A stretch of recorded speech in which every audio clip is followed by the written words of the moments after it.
नमस्कार, हम कंटिन्यू कर रहे हैं राजस्थान करंट अफेयर जुलाई 103 नंबर की मूमल है। पुरस्कार एवं सम्मान टॉपिक है जून 2025 मंथ की।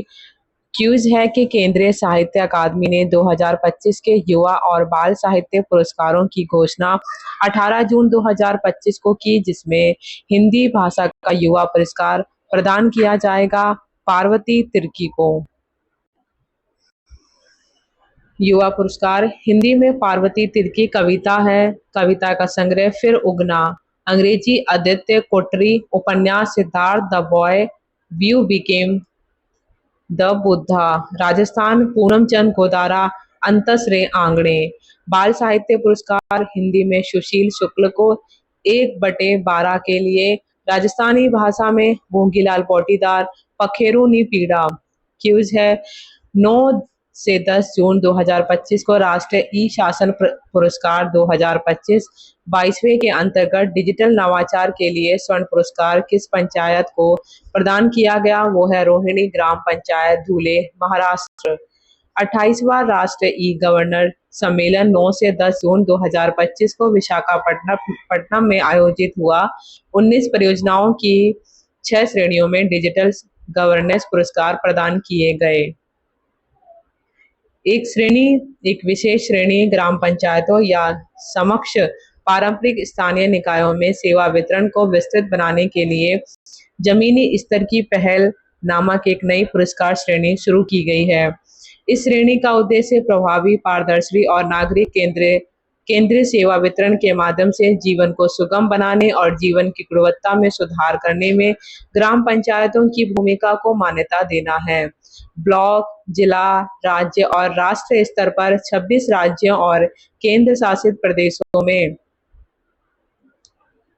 4 ग्राम पंचायतों को विजेता घोषित किया है। स्वर्ण पुरस्कार, रजत पुरस्कार, जूरी पुरस्कार, फिर दोबारा से जूरी पुरस्कार और जूरी पुरस्कार, जिसमें गुजरात, ओडिशा और उत्तर प्रदेश को जूरी पुरस्कार मिला है। और स्वर्ण और रजत पुरस्कार जो है महाराष्ट्र और त्रिपुरा।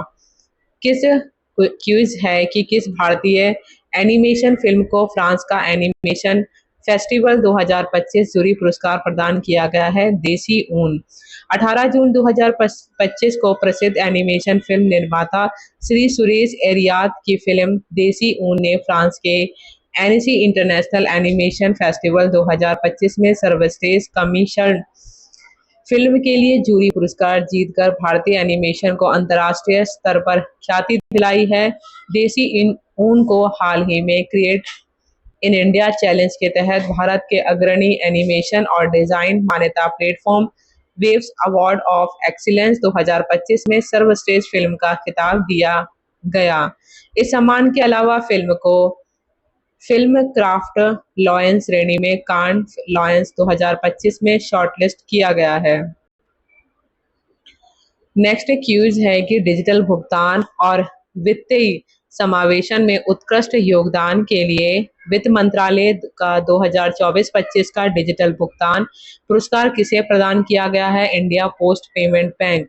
20 जून 2025 को India post payment bank IPPB को देश भर में डिजिटल भुगतान और वित्तीय समावेशन के विस्तार में इसके उत्कृष्ट योगदान के लिए वित्त सेवा विभाग और वित्त मंत्रालय द्वारा प्रतिष्ठित डिजिटल भुगतान पुरस्कार 2024-25 से सम्मानित किया गया है। इंडिया पोस्ट पेमेंट बैंक ने वित्तीय वर्ष 2024-25 के लिए प्रदर्शन सूचकांक में भारत में भुगतान बैंकों में पहला स्थान प्राप्त किया और वित्तीय वर्ष 2023-24 के लिए विशेष उल्लेख पुरस्कार प्राप्त किया। इंडिया पोस्ट पेमेंट बैंक के बारे में इंडिया पोस्ट पेमेंट बैंक की स्थापना डाक विभाग संचार मंत्रालय के अंतर्गत की गई है, जिसकी 100% इक्विटी भारत सरकार के स्वामित्व में है। IPPB की शुरुआत 1 सितंबर 2018 को हुई थी।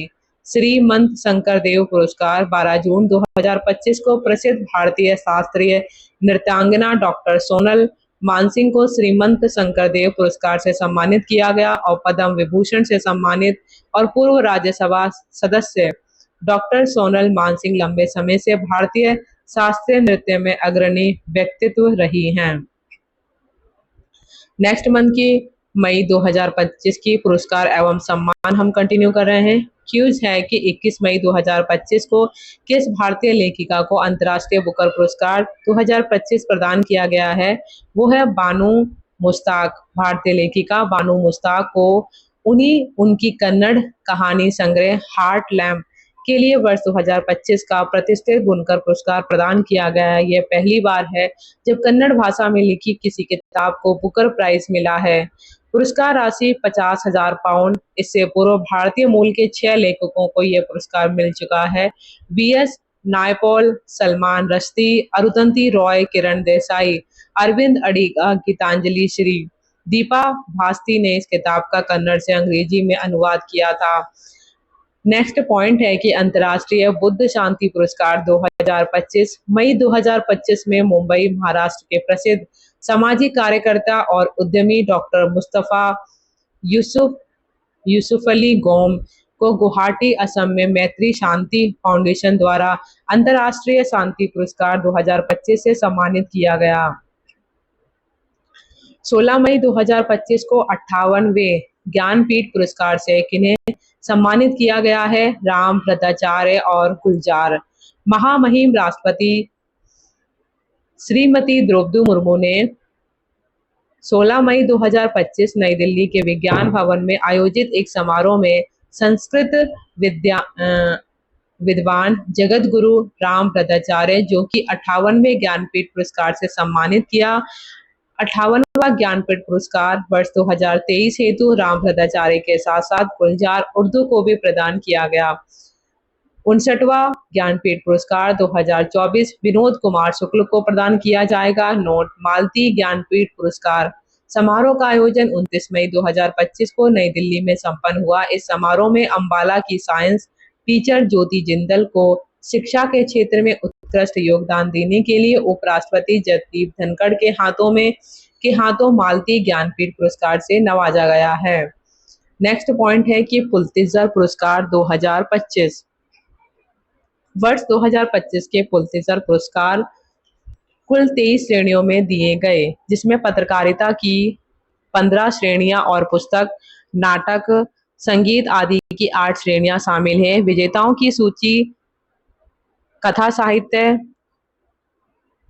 पर्सिवल एवरेट को जेम्स उपन्यास के लिए पुरस्कार मिला। नाटक ब्रेंडन जेनिंग्स को पर्पस के लिए सम्मानित किया गया। पत्रकारिता न्यूयॉर्क टाइम्स को 4, न्यू यॉर्कर को 3 और ट्रंप की हत्या के प्रयास की त्वरित रिपोर्टिंग के लिए वॉशिंगटन पोस्ट को पुलित्जर मिला।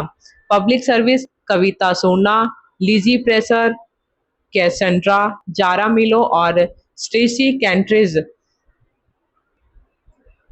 रिपोर्टिंग पर गर्भवती महिलाओं की मृत्यु के कारण अस्पष्ट गर्भपात कानून अपवाद। जांचात्मक रिपोर्टिंग रॉयटर्स स्टाफ यानी कि फेंटानाइल संकट पर आपूर्ति श्रृंखला का खुलासा। स्पष्टीकरण रिपोर्टिंग आजम अहमद, क्रिस्टीना गोल्डबॉम और मैथ्यू एकिंस।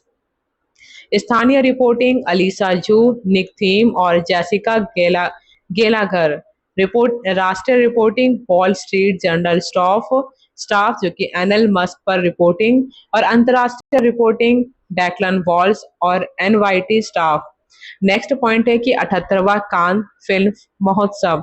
विजेताओं की सूची है कि palm Dior, anatomy of a fall. सर्वश्रेष्ठ अभिनेता मैसेज मुसियाला, द ग्रीन बॉर्डर। सर्वश्रेष्ठ अभिनेत्री जोई सल्दाना, कैसाब्लांका। सर्वश्रेष्ठ निर्देशक अकी काउरिस्कामी, द शेयर। सर्वश्रेष्ठ पटकथा नादिया सिल्मानी, द कट।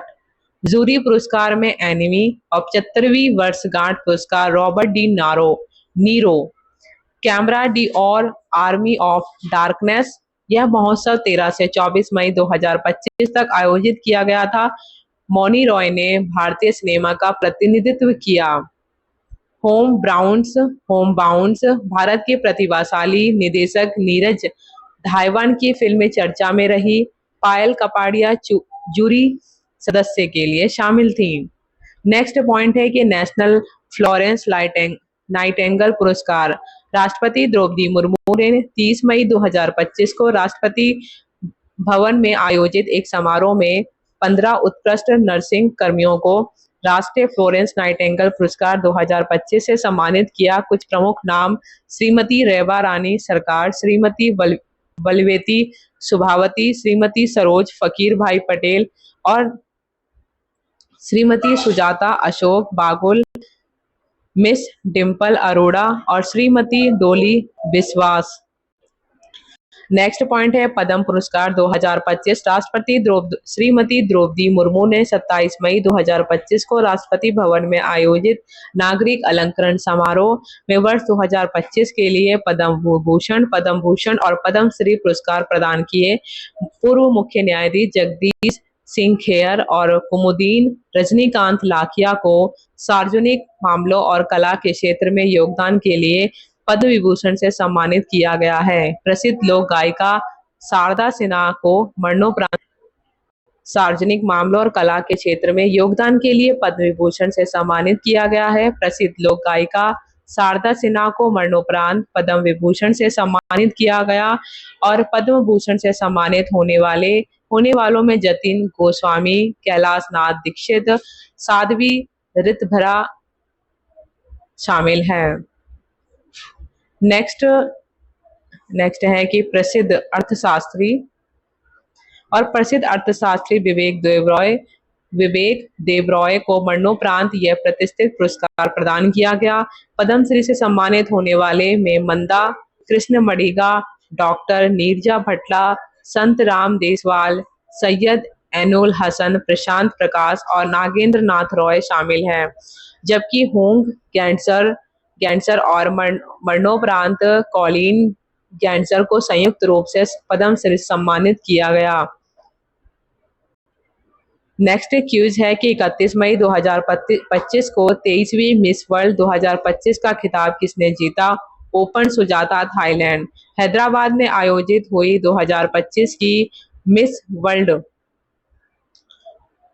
प्रतियोगिता का खिताब थाईलैंड की सुंदरी ओपन सुजाता ने जीता। भारत का प्रतिनिधित्व miss India world Nandini Gupta जो कि कोटा से ने किया, जो टॉप 8 में जगह बनाने में असफल रही। नेक्स्ट पॉइंट है सुपरफास्ट। मई 2025 में प्रसिद्ध भारतीय बाल अधिकार वकील और कार्यकर्ता भुवन रिबू को वर्ल्ड जूरिस्ट एसोसिएशन WJA द्वारा मेडल ऑफ ऑनर से सम्मानित किया गया है। वे यह मेडल प्राप्त करने वाले पहले भारतीय वकील बन गए। उन्हें यह सम्मान उत्तर अमेरिका के देश डोमिनियन गणराज्य में 4 से 6 मई 2025 तक आयोजित वर्ल्ड लॉ कांग्रेस 2025 के दौरान किया गया। UNESCO press freedom award 2025 La Prensa Nicaragua के निर्वासित अखबार को। विज्ञान एवं प्रौद्योगिकी टॉपिक है जून 2025। क्यूज है कि 25 जून 2025 को अंतर्राष्ट्रीय अंतरिक्ष स्टेशन यानी कि ISS पर कदम रखने वाले पहले भारतीय अंतरिक्ष यात्री कौन बने हैं? शुभांशु शुक्ला, जो बहुत ही चर्चा में रहे हैं। शुभांशु शुक्ला की अंतरिक्ष यात्रा लॉन्चिंग स्थल जो है फ्लोरिडा में नासा के कैनेडी स्पेस सेंटर से रॉकेट स्पेसएक्स का falcon 9 rocket spacecraft dragon mission का नाम है एक्सियोम मिशन 4। शुभांशु शुक्ला भारत की तरफ से एक्सियोम मिशन में प्रतिनिधि के तौर पर पायलट के तौर पर शामिल। 41 साल बाद ऐतिहासिक उड़ान। इससे पूर्व 1984 में राकेश शर्मा ने अंतरिक्ष के लिए उड़ान भरी थी। ISS पर पहुंचने वाले शुभांशु पहले भारतीय हैं। भारतीय मूल के अंतरिक्ष यात्री राकेश शर्मा 1984, कल्पना चावला 1997 से व 2003, सुनीता विलियम्स 2006, 2012 और 2024। राजाचारी जो है 2021। अंतरिक्ष में प्रयोग शुभांशु शुक्ला के साथ अन्य 3 कमांडर पैगी वियटमन जो कि अमेरिका से हैं, तिबोर कापू जो कि हंगरी से हैं, स्लावोज उज्जानस्की पोलैंड से हैं। अंतरिक्ष में 60 प्रयोग करेंगे जिनमें शुभांशु 12 प्रयोगों में शामिल होंगे। 12 में से 7 प्रयोग इसरो व अन्य भारतीय संस्थानों ने डिजाइन किए हैं। ये कम गुरुत्वाकर्षण में जैविक कृषि, मानव स्वास्थ्य व जीवों पर असर से जुड़े हैं। अंतरिक्ष यात्रा करेगी जाह्नवी। आंध्र प्रदेश की डांगेटी जाह्नवी नासा के अंतर्राष्ट्रीय वायु और अंतरिक्ष कार्यक्रम को पूरा करने वाली पहली भारतीय बनी। जाह्नवी एक शुद्ध ग्रह खोजकर्ता है और वह 2029 में अंतरिक्ष की यात्रा करेगी। नाग नेक्स्ट पॉइंट है नागास्त्र 1R लाइटनिंग म्यूनिशन। भारतीय सेना को पहले स्वदेशी लाइटनिंग म्यूनिशन घूमकर हमला करने वाले हथियार नागास्त्र फर्स्ट आर की पहली खेप मिली है। दुश्मन के रडार से बचने में सक्षम, 4500 मीटर से ज्यादा ऊंचाई तक उड़ सकता है। जीपीएस तकनीक से लैस हथियार। Man in loop range 15 kilometre. Tejas mark 1A स्वदेशी लड़ाकू विमान जो जून 2025 में भारतीय वायुसेना में शामिल हुआ है। यह विमान हिंदुस्तान एरोनॉटिक्स लिमिटेड यानी कि हाल की नासिक यूनिट में तैयार किया गया। नेक्स्ट पॉइंट है कि भारत सरकार उसी का कंटिन्यू कर रहे हैं हम। भारत सरकार ने हाल के साथ कुल 180 तेजस मार्क ए विमानों का सौदा किया है। खासियत रेंज 1500 किलोमीटर, गति जो इसकी 1.6 मैक यानी कि 1975 किलोमीटर प्रति घंटा, मारक क्षमता जो है 3000 किलोमीटर है। हाल को इसरो ने रॉकेट निर्माण का कॉन्ट्रैक्ट दिया है और यह रॉकेट बनाने वाली भारत की तीसरी कंपनी है। नेक्स्ट पॉइंट है कि बहुराष्ट्रीय सैन्य अभ्यास खान क्वेस्ट आयोजन स्थल उलान बटार मंगोलिया। आयोजन तिथि 14 से 28 जून 2025 तक। संस्करण जो है वो 22वां है। अभ्यास खान क्वेस्ट का पहला संस्करण मंगोलिया यानी कि मंगोलिया में माफी चाहूंगी मंगोलिया जो कि उलान बटार में हुआ है में 27 जुलाई से 9 अगस्त 2024 तक आयोजित किया गया था। उसके बाद है कि भारतीय सेना के 40 कर्मियों वाले दल में मुख्य रूप से कुमायूं रेजिमेंट की एक बटालियन के सैनिक तथा अन्य सेनाओं के कर्मी शामिल हैं। दल में एक महिला अधिकारी तथा 2 महिला सैनिक भी शामिल हुई।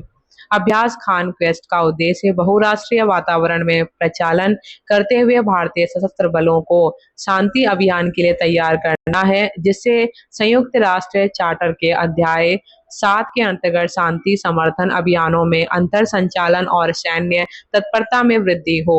Build a थॉन 2025 focus group AI native networking buildathon 2025 का आयोजन 11 से 13 जून 2025 तक नई दिल्ली में हुआ। ITU focus group on autonomous networks के हिस्से के रूप में आयोजित इस कार्यक्रम में भविष्य के ऑटोनोमस नेटवर्क में मानकीकरण की दिशा में महत्वपूर्ण योगदान सामने आया है।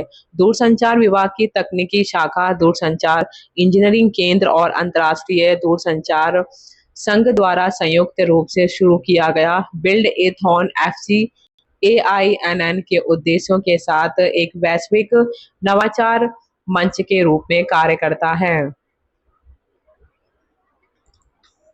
फिर है फास्ट पेट्रोल वेसल FPV अचल भारतीय तटरक्षक बल के लिए गोवा शिपयार्ड लिमिटेड द्वारा निर्मित किए जा रहे 8 जहाजों की श्रृंखला में बना 5वां फास्ट पेट्रोल वेसल अचल का 16 जून 2025 को गोवा में औपचारिक रूप से जलावतरण किया गया।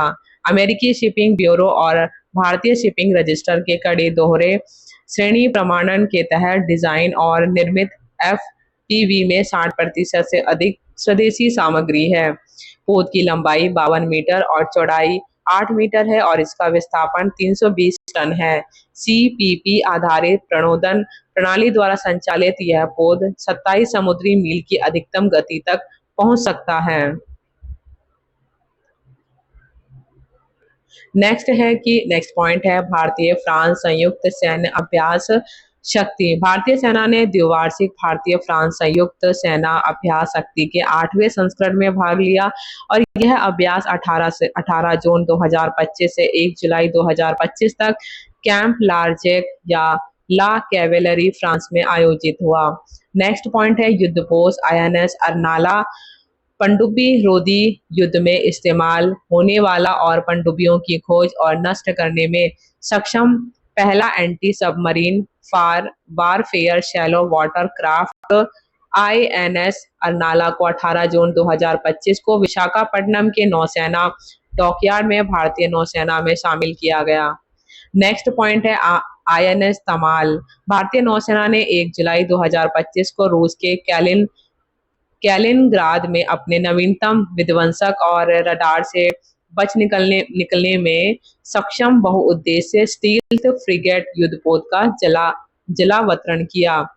तमाल नाम से जाना जाने वाला युद्धपोत पिछले 2 दशकों में रूस से प्राप्त किए गए क्रिवाक श्रेणी के फ्रिगेट की श्रृंखला में 8वां घातक जंगी जलयान है। तमाल युद्धपोत का निर्माण रूस के कैलिनग्राद स्थित यान्ता शिपयार्ड में किया गया है और यह भारतीय नौसेना में विदेशी स्रोतों में शामिल होने वाला अंतिम युद्धपोत है। इस जहाज में 26% उपकरण स्वदेशी हैं और जिनमें समुद्र और जमीन दोनों पर निशाना साधने के लिए लंबी दूरी की क्रूज मिसाइल ब्राह्मोस भी शामिल है। तमाल जहाज तुशील श्रेणी का एक ऐसा दूसरा युद्धपोत है जो अपने पूर्ववर्ती जहाजों तलवार और तेग श्रेणी का उन्नत संस्करण व गोपनीयता से कार्य करने वाला जलपोत है। इन दोनों ही श्रेणियों में से प्रत्येक में 3-3 जंगी जहाज है। तुशील श्रेणी के लिए व्यापक अनुबंध के हिस्से के रूप में भारत अपने गोवा शिपयार्ड लिमिटेड में स्वयं भी रूसी पक्ष से प्रौद्योगिकी हस्तांतरण और डिजाइन सहायता के साथ त्रिपुट श्रेणी नाम के 2 महत्वपूर्ण युद्धपोतों का निर्माण कर रहा है। नेक्स्ट पॉइंट है कि पनडुब्बी ओजस 5वें 25टी बोलार्ड पुल टग ओजस का अधिष्ठापन समारोह 27 जून 2025 को नौसेना डॉकयार्ड विशाखापट्टनम में आयोजित किया गया। स्वदेशी रूप से डिजाइन और निर्मित इन टगों का उपयोग भारतीय नौसेना द्वारा नौसेना के जहाजों और पनडुब्बियों को अनबर्थिंग और सीमित जल में युद्धाभ्यास के दौरान सहायता प्रदान करने के लिए किया जाता है। यह टग जहाजों को किनारे या लंगरगाह पर आग बुझाने में सहायता प्रदान करेंगे और सीमित खोज और बचाव अभियान चलाने की क्षमता भी रखते हैं। अब हम पढ़ रहे हैं मई मंथ की करंट अफेयर मई 2025, जिसमें क्या है कि हमें साइंस एंड टेक्नोलॉजी का पॉइंट है। EOS-09 इसरो का 101वां सैटेलाइट प्रक्षेपण 19 मई 2025 को श्रीहरिकोटा से किया गया। उद्देश्य जो है 7000 किलोमीटर लंबे समुद्री तट व उत्तर भारत को लगातार निगरानी में रखना। यह मिशन PSLV-C61 रॉकेट से लॉन्चिंग के बाद सफल नहीं हो सका। नेक्स्ट पॉइंट है कि अंतरिक्ष और प्रमुख आपदाओं पर अंतरराष्ट्रीय चार्टर का नेतृत्व करेगा इसरो। भारतीय अंतरिक्ष अनुसंधान इसरो को मई 2025 में अगले 6 माह के लिए अंतरिक्ष और प्रमुख आपदाओं पर अंतरराष्ट्रीय चार्टर का प्रमुख चुना गया है। हैदराबाद स्थित राष्ट्रीय सुदूर संवेदन केंद्र में हाल में संपन्न हुए चार्टर की 53वीं बैठक में इसरो को यह दायित्व सौंपा गया। नेक्स्ट पॉइंट है कि दुनिया के अग्रणी प्रौद्योगिकी और उद्यमिता सम्मेलन टाइकॉन 2025 का आयोजन। इसका आयोजन कैलिफोर्निया के सांता क्लारा कन्वेंशन सेंटर में हुआ। AI वर्ष थीम के कृत्रिम बुद्धिमत्ता आर्टिफिशियल इंटेलिजेंस पर जोर दिया गया।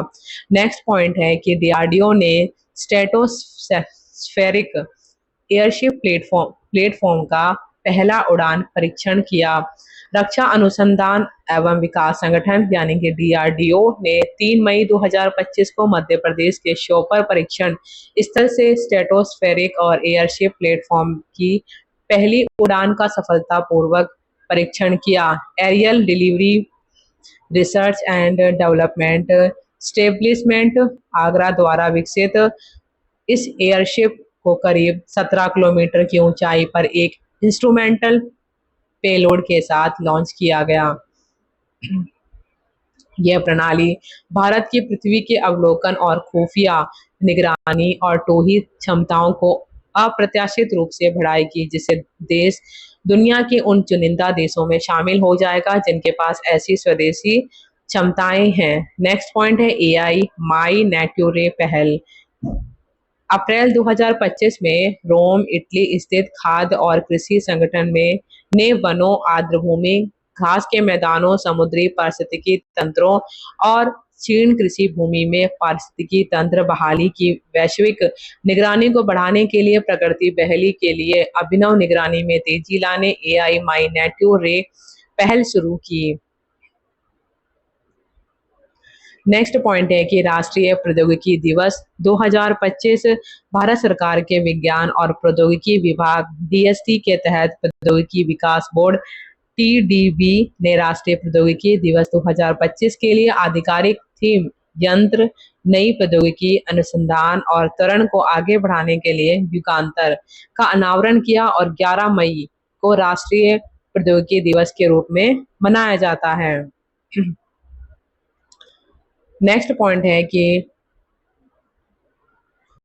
बायो ई3 जैव प्रौद्योगिकी नीति की पहल। भारत अंतरिक्ष में मानव जीवन की स्थिरता का अध्ययन करने के लिए अंतर्राष्ट्रीय अंतरिक्ष स्टेशन पर अपना पहला जैविक प्रयोग करने जा रहा है, जो प्रधानमंत्री श्री नरेंद्र मोदी द्वारा शुरू की गई बायो ई3 जैव प्रौद्योगिकी नीति के अंतर्गत एक महत्वपूर्ण पहल है। ये विशेष प्रयोग भारतीय अंतरिक्ष अनुसंधान संगठन और जैव प्रौद्योगिकी विभाग के सहयोग से किए जाएंगे। नेक्स्ट है कि यह प्रयोग आगामी अंतर्राष्ट्रीय अंतरिक्ष स्टेशन मिशन एक्सियोम 4 के एक भाग के रूप में किए जाएंगे, जिसमें भारतीय अंतरिक्ष यात्री ग्रुप कैप्टन शुभांशु शुक्ला चालक दल के सदस्य हैं। पहला प्रयोग अंतर्राष्ट्रीय अंतरिक्ष स्टेशन पर सूक्ष्म गुरुत्वाकर्षण और अंतरिक्ष विकिरण के खाद्य सूक्ष्म शैवाल के विकास पर पड़ने वाले प्रभाव की जांच करेगा। यह परियोजना इसरो, नासा और डीबीटी की अंतरिक्ष की संयुक्त पहल है। अंतर्राष्ट्रीय अंतरिक्ष स्टेशन पर दूसरे प्रयोग में यूरिया और नाइट्रेट आधारित मीडिया का उपयोग करते हुए सूक्ष्म गुरुत्व स्थितियों में स्पाइरुलिना और सिनिकोकस जैसे साइनोबैक्टीरिया की वृद्धि और प्रोटियोमिक प्रतिक्रियाओं का अध्ययन किया जाएगा। नेक्स्ट पॉइंट है कि स्वदेशी ड्रोन रोधी प्रणाली भार्गवास्त्र का सफल परीक्षण। भारत ने स्वदेशी रूप से विकसित की गई नई ड्रोन रोधी प्रणाली भार्गवास्त्र का सफलतापूर्वक परीक्षण किया। यह कम लागत वाली हार्ड कील मोड में काम करने वाली प्रणाली है, जिसे solar defence and aerospace limited यानी कि STAL ने डिजाइन और विकसित किया है। 13 मई 2025 को ओडिशा के गोपालपुर स्थित सिवड फायरिंग रेंज में इसका परीक्षण किया गया। ये दुनिया का पहला डिफेंस सिस्टम है जो ड्रोन स्वाम यानी कि झुंड का एक साथ 64 मिसाइल दाग सकता है। 3 घातक हथियार अनगाइडेड माइक्रो रॉकेट्स पहली लेयर के रूप में ड्रोन झुंड को नष्ट करने के लिए। सेकंड है गाइडेड माइक्रो मिसाइल दूसरे लेयर के रूप में दुश्मन ड्रोन पर सटीक हमले करने के लिए। तीसरा है सॉफ्ट कील लेयर जैमिंग और स्पूफिंग ड्रोन नष्ट किए बिना निष्क्रिय कर सकती है। कैसे काम करता है? रडार, इलेक्ट्रो ऑप्टिकल व इंफ्रारेड सेंसर से 6 से 10 किलोमीटर दूर ड्रोन का पता लगा सकता है और 2.5 किलोमीटर यानी कि 2.5 किलोमीटर पहले मार गिरा सकता है। आकाश तीर भारत का पूर्णतः स्वदेश निर्मित स्वचालित वायु रक्षा नियंत्रण और रिपोर्टिंग प्रणाली है, जिसका यह शत्रु के विमानों, ड्रोन और मिसाइलों का पता लगाने, ट्रैक करने और उन्हें मार गिराने की स्वचालित प्रणाली है।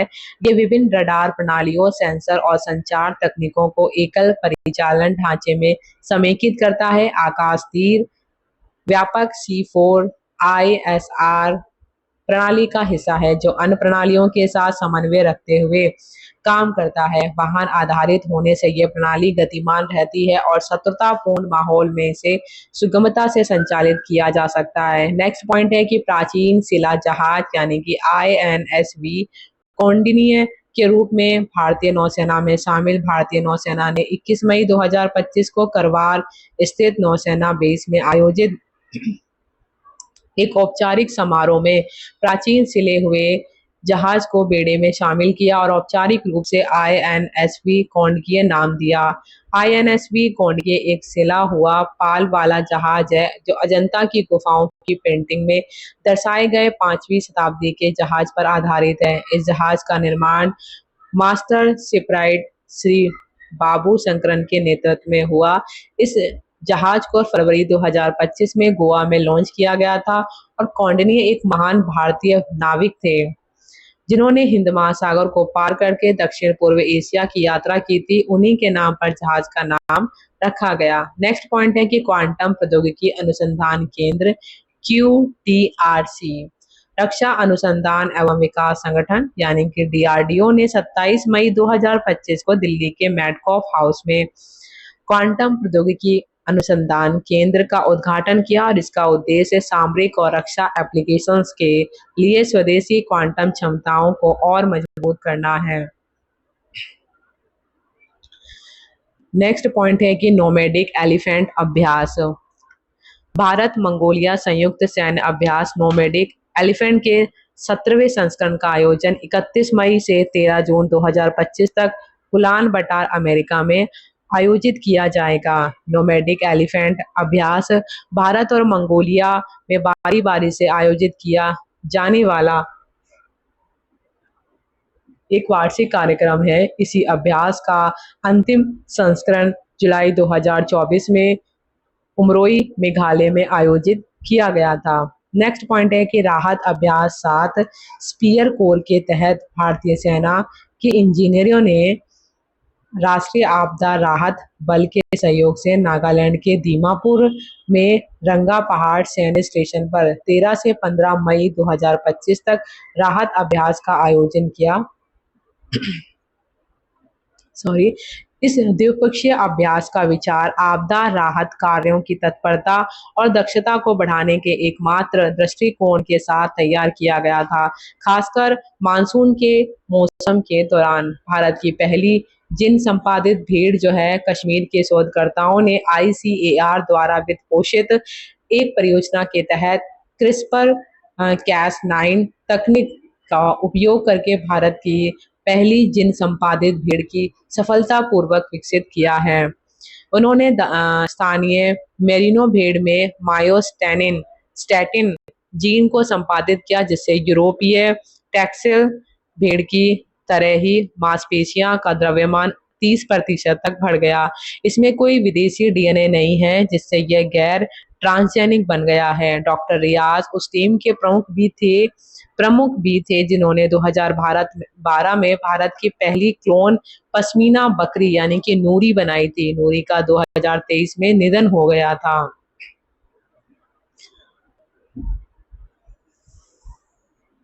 नेक्स्ट पॉइंट है कि एडवांस मीडियम कॉम्बैक्ट एयरक्राफ्ट यानी कि AMCA रक्षा मंत्री राजनाथ सिंह ने 30 मई 2025 को AMCA एग्जीक्यूशन मॉडल को बनाने की मंजूरी दी है।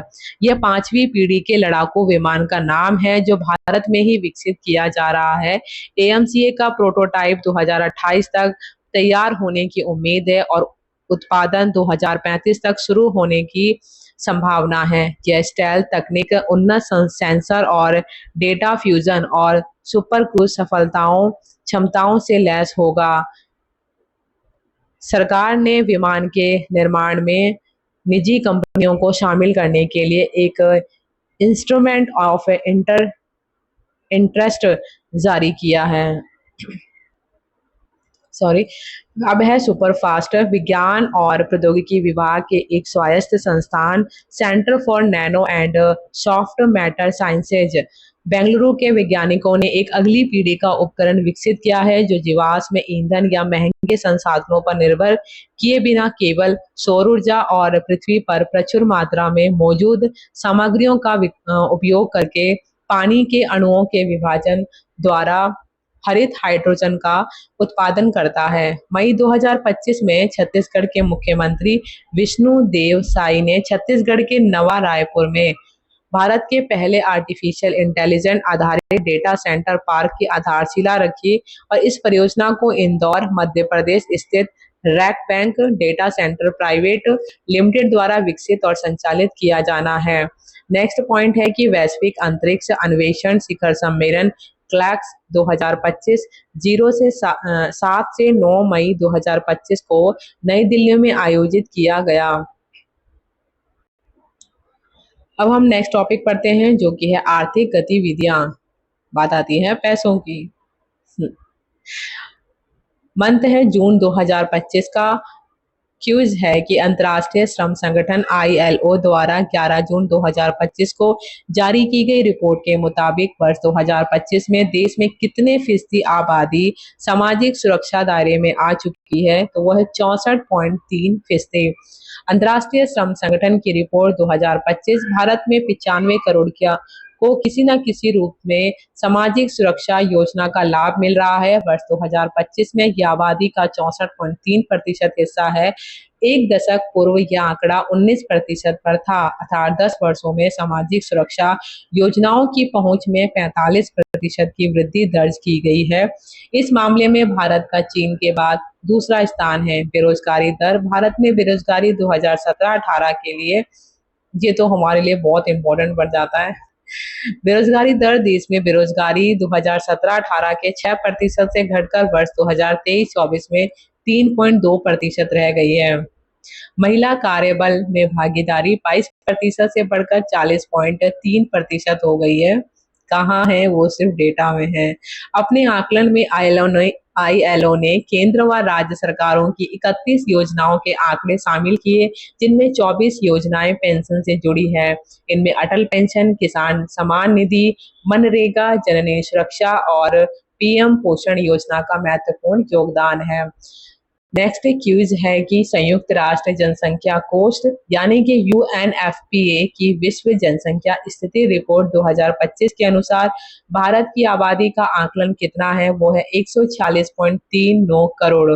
UNFPA की वास्तविक प्रजनन संकट शीर्षक वाली रिपोर्ट जून 2025 में विश्व जनसंख्या स्थिति रिपोर्ट 2025 के अनुसार भारत की कुल आबादी 146.39 करोड़ पहुंचने का अनुमान है, जो दुनिया में सर्वाधिक है। चीन का दूसरा स्थान है।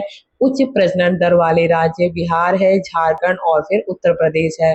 प्रजनन दर में गिरावट वाले राज्य दिल्ली, केरल और तमिलनाडु। प्रथम सूचक 40 साल बाद गिरावट आएगी। रिपोर्ट में आने वाले दशकों में भारत की आबादी 170 करोड़ होने का अनुमान जताया गया है।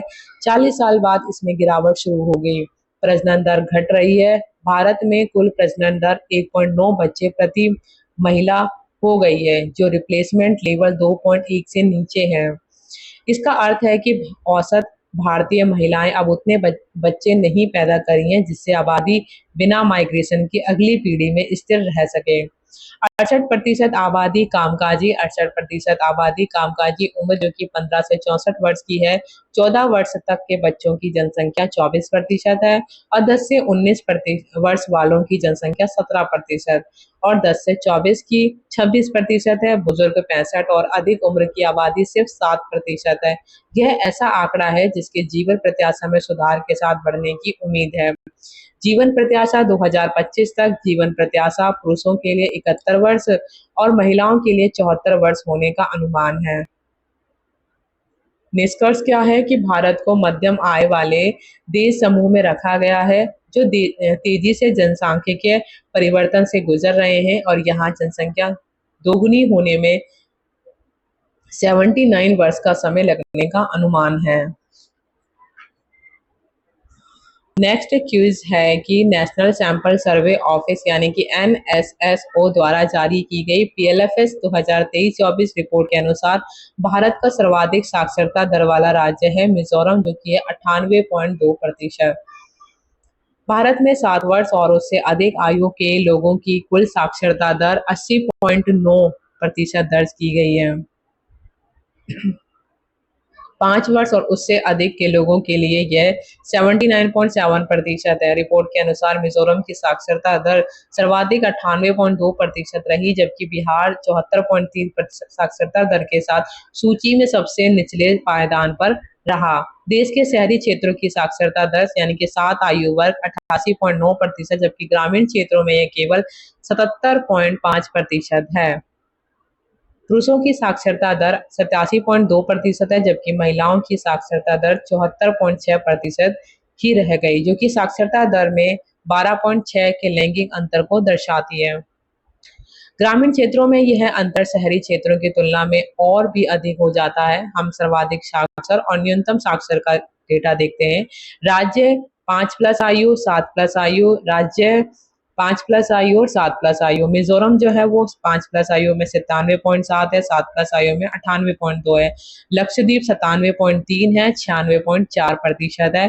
केरल 93.4% है, यानी कि 95.3% जो है केरल है 7 प्लस आयु में। 5 प्लस, अब देखो यहाँ पे अच्छी चीज क्या है कि यहाँ पे राजस्थान का नाम देखो टॉप पे दे दिया है कि न्यूनतम साक्षर राजस्थान जो है वो 74.9% पर, और 5 प्लस आयु में और 7 प्लस आयु के अंदर 75.8% है। याद करो डेटा। मध्य प्रदेश 73.7% और 75.2% है, और बिहार जो है 73.2% से 74.3% है, यानी सबसे जो कम आ रही है वो बिहार की आ रही है, तो यानी कि राजस्थान जो है वो तीसरे नंबर पे आता है। आरबीआई ने फिर घटाई रेपो रेट 5 जून 2025 को। आरबीआई की मौद्रिक नीति समीक्षा बैठक में रेपो रेट 0.5% घटाकर 5.5% करने का ऐलान किया, और इससे बाजार में तरलता बढ़ेगी, जिससे महंगाई बढ़ेगी। रेपो रेट वह ब्याज दर है जिसे वह बैंक आरबीआई से शॉर्ट टर्म उधार लेकर ग्राहकों को कर्ज देते हैं। फरवरी 2025 में आरबीआई मौद्रिक नीतियों में 1% की कटौती कर चुका है। सीआरआर यानी कि कैश रिजर्व रेशियो 4% से घटाकर 3% कर दिया है, और इससे ग्राहकों को होम और ऑटो लोन सस्ते हो सकेंगे। नेक्स्ट एक क्यूज है कि अंकटाड की वर्ल्ड इन्वेस्टमेंट रिपोर्ट 2025 के अनुसार वर्ष 2024 में विदेशी निवेश पाने में भारत का कौन सा स्थान रहा, तो वो है 15वां। अंकटाड की वर्ल्ड इन्वेस्टमेंट रिपोर्ट 2025 के मुताबिक भारत 2024 में विदेशी निवेश पाने वाला देशों में 16वें से 15वें स्थान पर पहुंचा।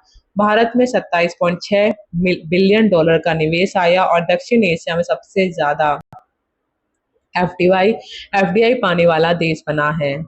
नेक्स्ट पॉइंट है कि 5 जून 2025 को एनी एनवी स्टेट इंडिया 2025 पर्यावरण सांख्यिकी प्रकाशन जारी। भारत सरकार के सांख्यिकी और कार्यक्रम कार्यान्वयन मंत्रालय MOSPI ने 5 जून 2025 को नई दिल्ली में एनवी स्टेट इंडिया 2025 पर्यावरण सांख्यिकी नामक प्रकाशन का 8वां अंक जारी किया। प्रकाशन के मुख्य आकर्षण क्या रहे हैं, तो वो है कि तापीय ऊर्जा उत्पादन 792053 गीगावाट से बढ़ाकर 132654 गीगावाट हो गया है, और वैकल्पिक स्रोतों से ऊर्जा उत्पादन 2023 से 24 के बीच, सॉरी डेटा यहाँ पे मिसप्रिंट है कुछ, 65,520 गीगावाट से बढ़कर 2,25,835 गीगावाट हो गया है। अंतर्देशीय मत्स्य उत्पाद 2013-14, यानी कि वो 2023-14 नहीं है, वो 2013-14 है।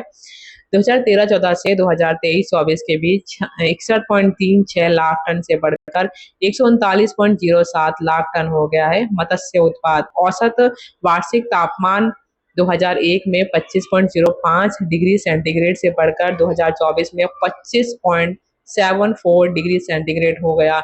इसी तरह इसी अवधि के दौरान वार्षिक न्यूनतम और अधिकतम तापमान वर्ष 19.32 डिग्री सेंटीग्रेड से 20.24 सेंटीग्रेड और 30.78 डिग्री सेंटीग्रेड से 31.25 डिग्री सेंटीग्रेड तक बढ़ गया। वैश्विक स्तर पर 2,47,605 समुद्री जीव प्रजातियां हैं, जबकि भारत में 20,613 प्रजातियां पाई जाती हैं। भारत में 9,436 मीठे पानी की प्रजातियां, भारतीय मैंग्रोव प्रणाली में 5,023 प्रजातियां, मुहाना इकोसिस्टम में 3,383 प्रजातियां, और इसके मृदा इकोसिस्टम में उल्लेखनीय 22,404 प्रजातियां हैं। जब जीव प्रजातियों की कुल संख्या पर विचार किया जाता है तो दुनिया में 16,73,627 प्रजातियां हैं, जिनमें से 1,04,561 भारत में पाई जाती हैं। अंतर्देशीय मछली उत्पादन 2013-14 में 61.36 लाख टन से बढ़कर, जो हमने ऊपर देखा है, से बढ़कर 2023-24 में 139.07 लाख टन हो गया है, जो संभवतः अंतर्देशीय जलीय कृषि और मीठे पानी की मत्स्य पालन में वृद्धि का संकेत है। अल्प वृद्धि के साथ इसी अवधि के दौरान समुद्री उत्पादन भी 34.43 लाख टन से बढ़कर 44.95 लाख टन हो गया है। अब हम मई मंथ की करंट अफेयर करते हैं। पॉइंट है कि 2025 से 26 की खरीफ फसलों के न्यूनतम समर्थन मूल्य एमएसपी में वृद्धि हुई है। केंद्रीय कैबिनेट ने खरीफ फसलों के लिए 2025 से 26 की एमएसपी में वृद्धि कर दी है। तो देखते हैं कितनी हुई है। अच्छा, तो आप इस डेटा को एक बार वीडियो को पॉज करके देखिएगा। हम सिर्फ कौन कौन सी फसल है ये पढ़ सकते हैं। धान धान जिसमें धान सामान्य है, धान ए ग्रेड है, ज्वार हाइब्रिड है, ज्वार मालदांडी है, बाजरा, रागी, मक्का, तुअर यानी इसको अरहर भी बोलते हैं, मूंग, उड़द, मूंगफली, सूरजमुखी, सोयाबीन, तिल, राम तिल, कपास, मिडिल स्टेपल और कपास लौंग। 2025-26 में संशोधित ब्याज छूट योजना जारी रहेगी। इसके तहत किसान क्रेडिट कार्ड पर 7% रियायती ब्याज दर पर 3 लाख रुपए तक का अल्पकालीन ऋण मिलता है। ब्याज अनुदान संस्थाओं को 1.5% ब्याज छूट के अलावा समय पर ऋण चुकाने वाले किसानों को 3% तक प्रोत्साहन मिलता है। इस प्रकार प्रभावी ब्याज दर 4% तक कम हो जाती है। क्यूज है कि भारत सरकार ने स्टार्टअप्स के लिए ऋण गारंटी योजना के अंतर्गत पात्र स्टार्टअप्स के लिए ऋण गारंटी को वर्तमान 10 करोड़ रुपए प्रति उधारकर्ता से बढ़ाकर कर दिया है 20 करोड़ रुपए।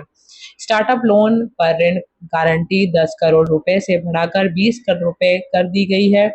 10 करोड़ रुपए तक के ऋण के लिए अगर उधारकर्ता ऋण चुकाने में विफल रहता है तो उसके बाकी बचे हुए ऋण राशि का 85% ऋण गारंटी योजना में आएगा। इस तरह 10 लाख रुपए से अधिक और 20 लाख रुपए तक के ऋण के लिए यह गारंटी 75% तक बढ़ा दिया गया है। 27 चैंपियन सेक्टर में स्टार्टअप्स के लिए वार्षिक गारंटी शुल्क को 2% प्रति वर्ष से घटाकर 1% कर दिया है। वाणिज्य एवं उद्योग मंत्रालय के विदेश व्यापार महानिदेशालय DGAFT ने 17 जून 2025 की अधिसूचना जारी करते हुए वजन के हिसाब से 1% से अधिक सोना युक्त पैलेडियम, रोडियम और इरिडियम के मिश्र धातुओं के आयात पर प्रतिबंध लगा दिया है। तो ये हमारी पूरी बुक कंप्लीट होती है और हम कुछ यहाँ पर क्वेश्चंस कर लेते हैं जो जिनको बोलते हैं वस्तुनिष्ठ प्रश्न यानी कि मल्टीपल वाले हैं। पहला क्वेश्चन है कि 18 जून 2025 को प्रदेश की पहली सोलर लिफ्ट सिंचाई परियोजना का शुभारंभ कहाँ किया गया? ये हमने पढ़ा हुआ है, वो है लोहली गांव बूंदी में।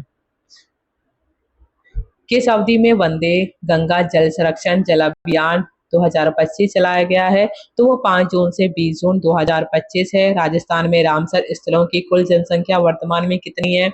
अब वो 4 हो गई है। राजस्थान के किन जिलों का समूह प्रधानमंत्री कृषि सिंचाई योजना के तहत हर खेत को पानी अभियान के लिए चुना गया है?